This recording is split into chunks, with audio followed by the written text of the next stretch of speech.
Estamos no ar, tubarões. Boa noite.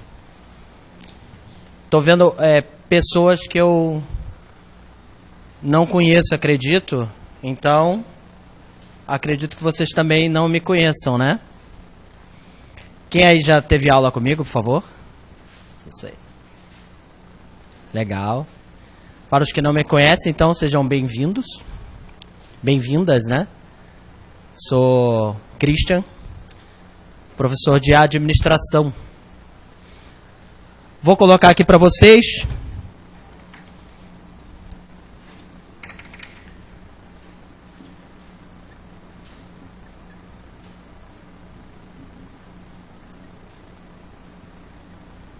meu Instagram.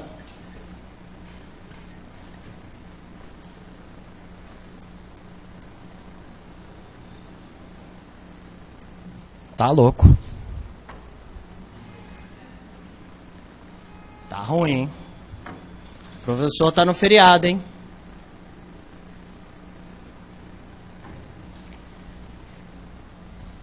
Se quiserem me seguir no Instagram e no Facebook, eu tenho intensificado aí as dicas. Eu antes tinha alguns problemas operacionais de tempo para poder estar ajudando na questão das aulas, mas hoje consigo estar aí mais dedicado. Então, se vocês quiserem seguir, eu vou estar sempre colocando algumas dicas aí valiosas dentro da administração. Pessoal que tentou me seguir em algum momento, tem gente que reclama: não te achei, professor, porque tem esse Hzinho aqui, ó, esse H. E essa história é a seguinte: eu estava lá feliz e faceirão dentro da barriga da mamãe. Lembro como se fosse hoje, bem tranquilo, bem tranquilão, assim. Nadando, respirando numa boa. Não queria nascer, dei um probleminha para minha mãe de uns 2, 3 dias para nascer de verdade.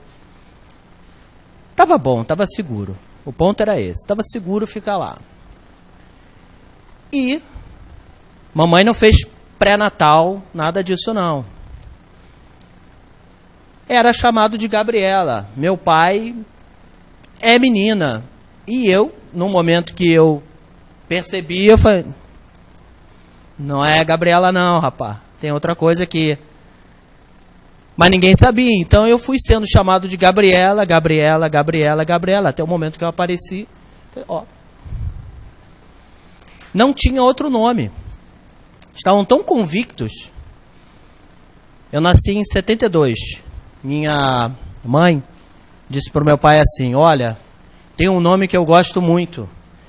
É do primeiro médico, o primeiro cirurgião que fez um transplante de coração.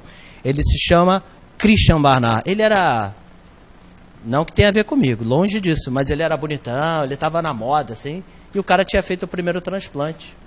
É um africano, da África do Sul. E tinha sido alguns anos atrás. E minha mãe falou: ó, quero o nome de Christian Barnard, que é o nome do... Bom, meu pai já transformou em Christian Bernardo. Já na saída, ele já transformou em Christian Bernardo. Já chegou no cartório, Christian Bernardo, sobrenome e tal. Olha, começou um embate no cartório. Tem H nesse nome. Essa história é oficial, contada pelo meu pai, né? Tem H nesse nome. Já meu irmão mais velho já tinha levado o nome de Vitor Sebastian. Já era composto, assim, já. E a discussão vai onde é o H, tem H, não tem H. Não, tem que ter H. Tem que ter H. Não posso registrar se não tiver H. E aí surgiu alguém lá e falou assim: esse H é depois do T. Que beleza. Christian é cristão em inglês, e esse H é depois do C. Mas agora ficou. Então, às vezes, quando as pessoas me procuram, elas procuram como Christian sem H, depois do C. E poucas aí colocam esse H depois do T. Às vezes não me acham. Bom, legal. Me apresentando para vocês. A gente vai ter alguns encontros, né? de administração pública. Acredito que alguns de vocês ainda também vão ver administração geral comigo. Os que tiverem em editais aí, a questão da administração geral. Mas nós vamos ver aí a administração pública. A aula de hoje é um tanto de história. Preciso que vocês relaxem. Esse professor é de história ou é de administração? E a aula de hoje aparece em praticamente todos os editais. E em todas as provas. A aula de hoje. E quando não aparece nos editais, aparece nas provas. A aula de hoje é o básico da administração pública. É o básico para que vocês consigam resolver questões, mesmo que vocês não tenham se aprofundado em algum tema específico da administração. Então, de repente, tem lá uma questão de qualidade, né? Mas num dos itens está falando do que a gente vai falar hoje e vocês vão conseguir, utilizando o cerebelo aí, a própria capacidade de resolver as questões. Perdoe, por favor, quem já me conhece, já assistiu a aula. Então pode ser que tenha algumas coisas que eu fale que seja repetido, né? Mas o primeiro paradigma que eu gostaria que vocês quebrassem sobre a administração é que ela não é uma ciência exata. Então, olha, vocês vão para a prova estudando direito, no grosso, né? Vocês vão estudando direito constitucional e direito administrativo, e uma boa parte das bancas pede letra de lei. Então, você estuda aquilo e tal. E chega na prova de administração, você está com a cabeça cartesiana e a nossa intuição associa a administração à matemática, a números. A administração é uma ciência social humana. Ou seja, ela não é uma ciência exata. E é a primeira coisa que eles vão tentar descobrir de você na prova. Se você sabe isso.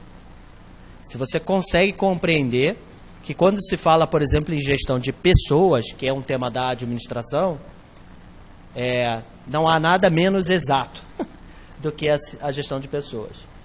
E todos os demais temas que a gente vai assistir em todos os nossos encontros. Nós não temos nada de exato. Tudo depende bastante. Se você estudar legal, assistiu a aula, acompanhou o professor, 60% das questões você vai, isso é estatística de prova, você vai resolver legal. Vai tranquilo. 20% vai exigir que você tenha esses conceitos básicos bem enraizados, que eu vou sempre bater em aula. E a relação entre os conteúdos da administração, eles vão misturar bastante. Então, você não vai encontrar uma questão sobre... pegar tema da administração geral. Você não vai encontrar uma questão de motivação que seja ela inteira de motivação. Ele vai misturar conceitos. Esses outros 20%. E 20% aí, 20% da prova... é o filme que você viu, o documentário que você assistiu, o livro que você leu, é o Quem Quer Ser Milionário, é o filme Quem Quer Ser Milionário. Ou é eu não sei como é que é o nome do programa do Luciano Huck, que também é para ganhar 1 milhão, né? Tem um programa dele. E até tem um comediante que fala o seguinte, que, cara, é impossível ganhar isso aí, porque a mesma pessoa que sabe a fórmula de Bhaskara, ela não sabe quem ganhou o último Big Brother, entendeu? E as perguntas são assim. E a prova de concurso é assim. Então você pega, por exemplo, uma FGV e vai ver uma prova de português, o que cai na prova são suas lágrimas. Porque exige bastante de interpretação, né? Exige bastante concentração. E usar os dois lados. O lado que reflete humano e o lado que reflete racional nosso, para resolver as provas. Então, tem que dizer para vocês, se vocês acertarem 60% da prova de administração, vocês foram muito bem. A média é bem mais baixa que essa para a administração. Legal? Bacana. Visto isso, nós vamos começar a aula de hoje falando lá do Brasil Tupiniquim, do Brasil Colônia. Fiquem tranquilos, a aula vai melhorar ao longo do tempo. A gente vai chegar até o governo Lula, olha que legal, vai dar pano para manga. Dilma e Temer, a gente não precisa ainda estudar para as provas de concurso. Até porque a gente consegue enxergar com clareza a evolução da administração pública quando o tempo passa. Quando a gente está vivendo, a gente ainda está repleto de emoções, então você não consegue enxergar com tanta clareza o que aconteceu. Ou seja, as coisas boas dos governos e as coisas que foram disfunções, as coisas não tão boas assim. Então nós começamos lá no Brasil Colônia. Primeira coisa que eu quero que vocês lembrem lá da escola tá lá os portugueses, a coroa portuguesa em Portugal, mandava de vez em quando os portugueses para cá, para poder chupinhar nossas riquezas. Tem tudo bem. Ouro, algodão, cana-de-açúcar, e vai, né? Pau-Brasil. O Brasil, geograficamente, é muito grande. Legal? Tranquilo, né? É muito grande. E você tinha uma distância geográfica do colonizador também muito grande. Aí, o que os portugueses fizeram? Nossa, para que a coisa seja nossa, é meu isso aí, esse país é meu, a gente precisa... Desculpa, né? Essas terras são nossas. A gente precisa colocar alguém lá que cuide, né? Se você comprar um terreno numa praia isolada, não cercar, não mostrar que é teu, não passar lá de vez em quando você vê, tem alguém morando lá, né? E aí eles criaram, dentre outras ferramentas, as capitanias hereditárias e elegeram capitães-mor. Até aí tudo bem? Vocês lembram disso? Lembram, né? Tudo isso é a administração pública. Eu vou fazer uma construção de conhecimento para vocês, para chegar nos momentos importantes, e eu vou dar uns berros aqui, dizendo, isso é importante, isso cai, isso aparece. Então, é nessa hora que vocês precisam estar mais atentos. Tudo que a gente está conversando aqui, e é uma conversa, é para a gente construir um conhecimento para chegar nos pontos importantes. Porque, dentre outras coisas, estudar administração para a prova de concurso sozinho é bem difícil. Você pega um tema, daquele itemzinho 1.3 do edital e vai olhar sozinho o que estudar, você vai achar livros dessa idade, isso. E você já não sabe o que é o mais importante e o que pedem em prova realmente. E a intenção da galera é derrubar as pranchas, não é aprovar ninguém, né? Tem muita gente, então o objetivo é eliminar. Fazer uma seleção natural, né? Mas como vocês são tubarões, isso não vai acontecer. Vocês estão no topo da cadeia alimentar. Então, olha, o contexto é lá, Brasil Colônia, capitães-mor, tomando conta da bagaça. Mas olha só, a coroa vinha, dava uma recolhida nas riquezas e voltava para Portugal. Bom, a vida segue. Então, o capitão-mor, o governador do negócio, tem que tocar a sua vida, e do seu jeito. E começa a criar as primeiras Vou deixar destampado. Coisa feia.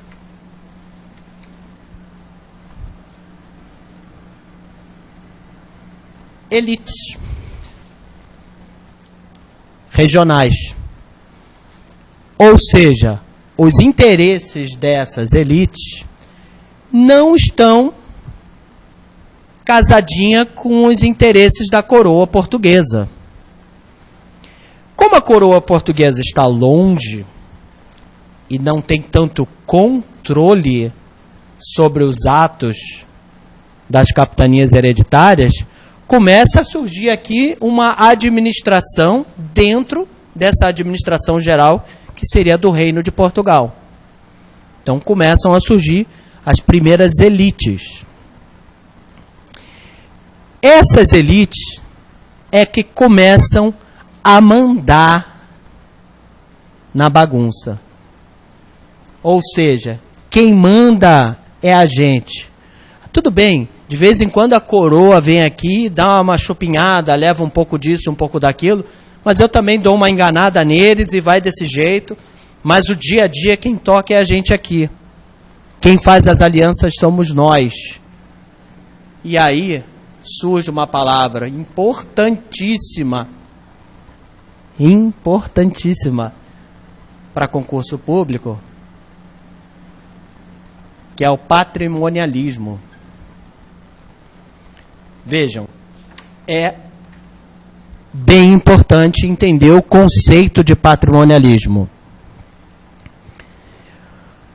O poder está na mão dos grandes empresários, vamos chamar assim, e não na mão da coroa. A coroa vinha aqui e até chupinhava um pouco das... Sejam bem-vindos. A coroa até vinha aqui e dava uma chupinhada. É aula de história, vocês estão na aula certa? Brincadeira. É aula de administração. Ela está falando de coroa portuguesa, né? Vai chegar aqui e vai falar assim, ué, o que ele está falando aí, Deus? Então eles até vinham aqui e davam uma chupinhada nas nossas riquezas. Mas quem ficava rico de verdade eram os caras que estavam no comando das capitanias. E os eleitos por eles, né? Os designados por eles a tocar outras terras. E foram ficando muito fortes.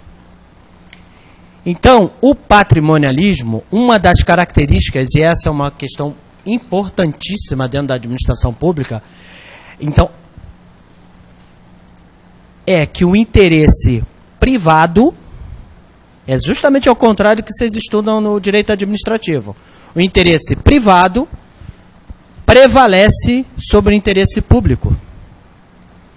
O interesse de uma minoria, de uma elite, prevalece sobre o interesse coletivo, sobre o bem comum. A isso nós chamamos de patrimonialismo. Por que em patrimonialismo é tão importante na administração pública? A aula de hoje é sobre a evolução da administração pública e das reformas administrativas. Nós temos 3 grandes reformas administrativas. Em todas, há combate ao patrimonialismo. Em todas. Um dos principais motivos das reformas é combater o patrimonialismo, que está presente até hoje. Nós estamos falando, interesse de uma minoria prevalece sobre o interesse público. Parece que a gente está falando a mesma coisa hoje, quando você liga a televisão, quando você liga o jornal. Isso chama-se patrimonialismo. Tem uma palavra que está casadinha com patrimonialismo, que é o coronelismo. Vejam, os grandes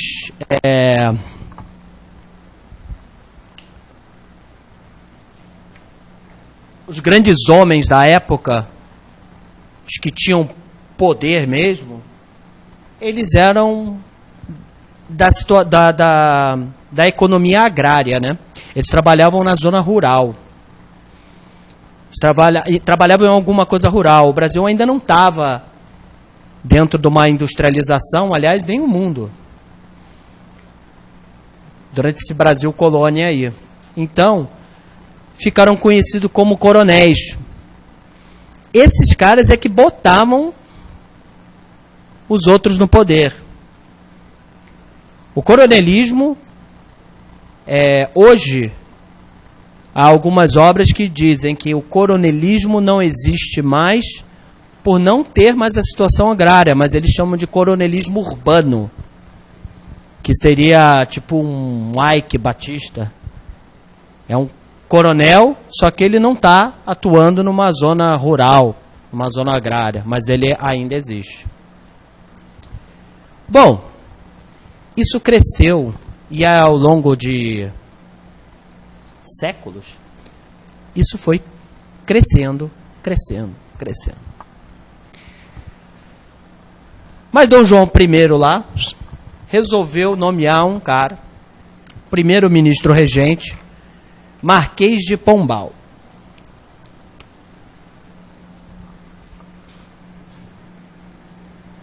Se não me engano, vai até 1777 a administração dele. É o período do pombalismo. Ele ficou um tempinho aí no poder, trabalhando lá em Portugal. Só que ele arrochou legal o Brasil. Ele falou assim, opa, quem manda na bagaça sou eu. Quem manda é o reino. E começou a vir com uma frequência e cobrar mais intensivamente tributos da colônia. E, vendo isso crescendo, foi lá e destituiu as capitanias hereditárias. Falou, acabou, não tem mais. Desarticulou o poder da galera. E para contribuir, o Brasil era repleto de índios, não de negros. Os jesuítas vinham para catequizar os índios, como a gente aprendeu na escolinha. A catequização é para transformá-los em escravos. A cultura do índio, ela não tem relação com a cultura do branco europeu. Então, ele era selvagem. Então, você começa a ensinar os índiozinhos a respeitar os brancos como uma raça superior para transformá-los em escravos. A mão de obra abundante no Brasil era de índios. Quem financiava essa catequese era a elite. Quem financiava esses jesuítas era a elite. Por quê? Porque eles precisavam, para a produção, para trabalhar para eles, a mão de obra escrava do índio. O Brasil só vai ver negros de verdade, enquanto escravos, depois que a família portuguesa vem para cá. Aí, não, traz escravo da África, aí vem em rodo. Diz que é um dos maiores tráficos negreiros que já existiu, foi a chegada de negros no Rio de Janeiro. Enfim, até aqui, Brasil colônia, Pombal, Marquês de Pombal, essa época do pombalismo, deu uma arrochada na galera, desarticulou o poder de capitanias hereditárias e proibiu a catequese. Ou seja, não tem mais mão de obra. Agora eu quero ver como é que vocês vão fazer. Já pensando no futuro, né? O que aconteceu? Nada. Por quê? Porque Dom João morreu e ele era o mais cotado para assumir a corte portuguesa, mas os portugueses achavam que ele também tinha interesses individuais e não o colocaram lá. Com isso, a vida seguiu. E a elite agradeceu. Opa, que bom. Agora, como diz aí a galera, é nós de novo. Vamos lá. Bacana. Tudo bem até aqui, tubarões? Tudo bem? Importante até agora entender o que é patrimonialismo. Interesse privado prevalece sobre o interesse público, interesse de minorias, interesse das elites que crescem pela falta de controle desse Brasil colônia da corte portuguesa. Mas ele vai existir em toda a história do Brasil por falta de controle do governo, ou até por incentivo. Então, ele segue. Bom, um pouquinho depois disso aqui, começa uma guerrinha bacana na Europa.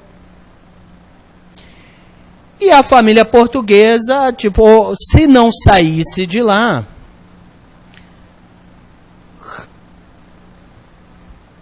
ia ter rei perdendo o pescoço.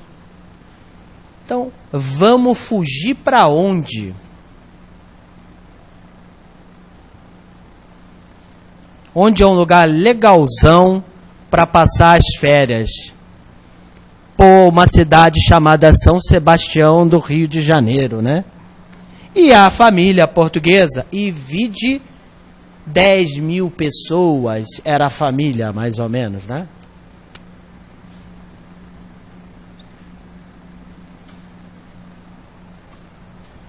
Seja bem-vindo. Em 1808, a família portuguesa vem fugida para cá, para o Rio de Janeiro. E quando se fala família, parece que é as criancinhas. Não, vem o reino inteiro. Aqui, por favor, essas aulas estão gravadas. Não são 10 mil pessoas exatas, né? Mas é muita gente que vem, e vem aos poucos, né? Vem uma caravela, vem outra embarcação, vem outra, e vai vindo pessoal da corte portuguesa. E todo o aparato que existia para manter um reino. Para manter, que vocês estudaram lá no passado como absolutismo. Para manter um reino. Vem todo um aparato pesado. Mas olha só, legal, tem uma elite, tem o patrimonialismo, esses caras é que mandam, mas as terras são de Portugal. E quando o rei chega, não tem conversa. Não dá para desafiar o rei. Mas o rei, muito legal, quando chegou no Rio de Janeiro, as casas que ele gostou, ele deu 2 dias para a pessoa desocupar. Então ele foi lá, marcou com um X a casa que ele gostou e deu 2 dias para você sair fora, porque agora essa casa é do reino. Bacana, não, mas eu acho que ele foi legal, né? Deu 2 dias para você desocupar a sua casa. Ninguém imaginava que o rei ia resolver morar no Rio de Janeiro, né? A história do Rio de Janeiro, que vocês veem na TV hoje, começa aí. Começa com essa chegada da família real portuguesa. E com a necessidade de escravos. E aí existe essa compra de negros a rodo da África. E isso superlota o Rio de Janeiro. E enchem 4 morros que estão à beira-mar no Rio, com moradias, com casas, que esses escravos moravam. E é chamado de favela porque existe um tipo de planta, árvore, que nasce nas encostas, que é típica de outro continente, que é chamada de favela. Então, olha lá as casinhas no morro, são favelas. Daí surgiu. E é lógico que o Rio de Janeiro cresceu desorganizado por causa disso, né? Mas enfim, chegaram aqui e falaram, bom, se o rei chegou e disse, cheguei, tô melhor que a Anitta, cheguei chegando, não é a Anitta, é a Ludmilla, né? Cheguei chegando, balançando as minhas coisas, sou o dono da bagaça agora. E começa a dizer, isso é meu, isso aqui é meu, isso aqui é meu, tá. E começa a mandar, o controle aumentou, porque agora aquela distância geográfica não existe. O que existe ainda é o tamanho do país, que ainda é. Mas ficou mais fácil ele comandar e controlar estando aqui. Enquanto isso, a França estava fazendo a festa lá em Portugal. Bacana. Então, isso aqui ficou muito prejudicado, né? O patrimonialismo ficou complicado, porque agora é o interesse do reino. Não é mais o interesse do privado. Não é mais o interesse de uma elite. Desarticulou legal, bacana, deu uma desarticulada show de bola nos caras. Só que o cara não dura para sempre e ele faz filhinhos. E os filhinhos querem ganhar dinheiro também, querem ser famosos. E eles se juntam às elites, que estão muito descontentes com a presença da corte, com a presença da família real no Rio de Janeiro, no Brasil. Conseguem enxergar que essa presença é ruim para os negócios. Era altamente tributado, tudo. Não tinha as leis que a gente tem hoje. A gente tem Constituição que nos protege disso. Mas não era assim. Então, legal. Muito bom. Bom, essa união entre um príncipe e as elites levam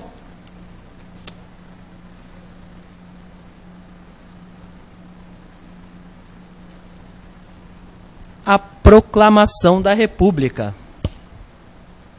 Ou seja, peraí. Então vai ser guerra. Já que é pra gente só tomar na cabeça, porque o rei explora a gente, então vamos transformar isso aqui numa nação. E eu vou lá dizer, independência ou morte, apoiado por uma baita elite e a galera sabendo que o bicho ia pegar, que a guerra ia comer solta. E uma tendência no mundo inteiro da queda do absolutismo, da queda dos reinos. Eles estavam perdendo força no mundo inteiro. Então, a proclamação da República, ela é para atender o interesse das elites. É tão bonito, né? Agora somos uma nação, né? É tão bonito. E ouviram, né? Nas margens plácidas do Ipiranga. Olha que beleza, é isso mesmo, né? Porque tem um... para voltar ao poder às elites. E aí, agora, festa, carnaval mesmo na floresta agora. Agora nós somos donos da bagaça de novo. Agora, de novo, é nós. Estamos no comando. E isso vai perdurar.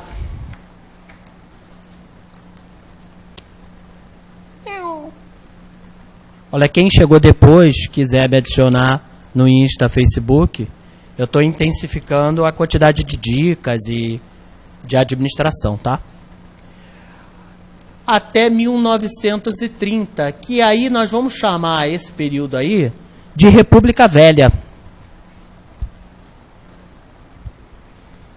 Ô meu editor, como é que estamos aí? Seguimos o baile ou damos uma pausa?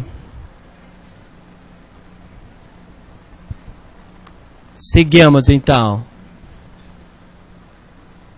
Damos uma pausa, meu editor.